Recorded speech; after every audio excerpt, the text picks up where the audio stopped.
सत श्री अकाल जी। मैं बिट्टू वीर जी के चैनल में आप सबका बहुत ही निग्घा, बहुत ही गर्मजोशी से स्वागत करता हूँ। कल 8वें गुरु नानक गुरु हरकिशन साहब जी, 8वें गुरु गुरु हरकिशन साहब जी का प्रकाश पर्व था और उनके बारे में एक गुरबाणी की तुक या एक तुक बहुत ज़्यादा अरदास के अंदर कही जाती है। श्री हरिकृष्ण ते आइए जिस दिठे सब दुख जाए, यानी कि परमात्मा का गुरु हरकृष्ण साहब जी का चिंतन करने से हर तरह के दुख चले जाएंगे। इसके पीछे एक छोटी सी कहानी है जिसे अगर आप समझ लेंगे तो आपको लगेगा कि ये वाकई ही बहुत बड़ी सत्यता इसमें है। छोटी ही उम्र में 5.5 साल की उम्र में उन्हें गुरु थाप दिया गया था, जो कि एक बहुत बड़ी, पूरे संसार में 5.5 साल का बच्चा तो अपने होशो हवाश नहीं संभालता और ये पूरे का पूरा सिख समाज को संभालने के लिए इतने बड़े गुरु बन चुके थे।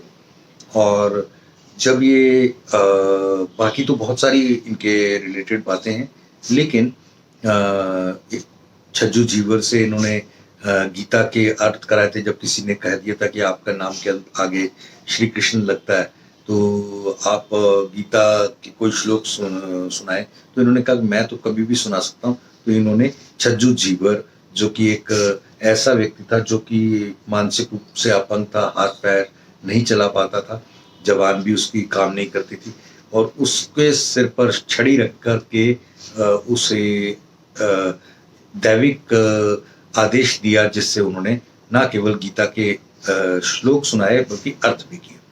वो एक अलग विषय है, लेकिन इन्होंने जब श्री हरकिशन ते आइए वाली जो बात है, दिल्ली में जब आए थे तो दिल्ली में महाराजा जय सिंह के महल में रुके थे। उस समय महारानियों ने एक दासी का रूप धार के इनको परीक्षा लेनी चाहिए, तो इन्होंने ये दासी के जाके गोदी में बैठ गए, तो वो हैरान रह गए थे कि ये कैसे पहचाना इन्होंने।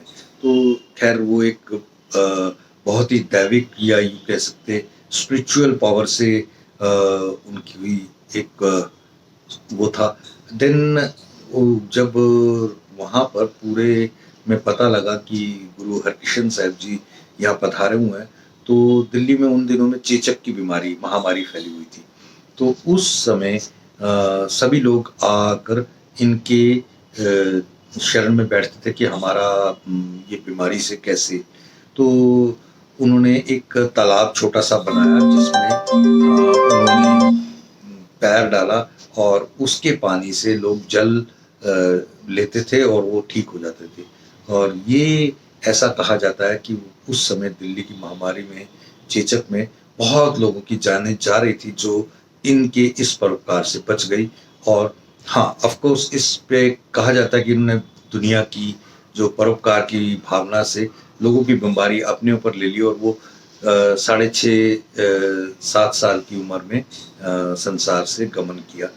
उनके बारे में बहुत सारी अच्छी बातें हैं, हम गहराई से जाने। मैं ये नहीं कहता कि आप किसी कहानी में विश्वास रखें, मैं ये कहता हूँ कि उन्होंने जो अच्छे कर्म किए, जो अच्छाइयाँ फैलाई, जो सच्चाइयाँ फैलाई, उनके बारे में जरूर जाने और उनके बारे में जरूर अमल में लाएं। Thank you. वाहिगुरू जी का खालसा, वाहिगुरू जी की फतेह।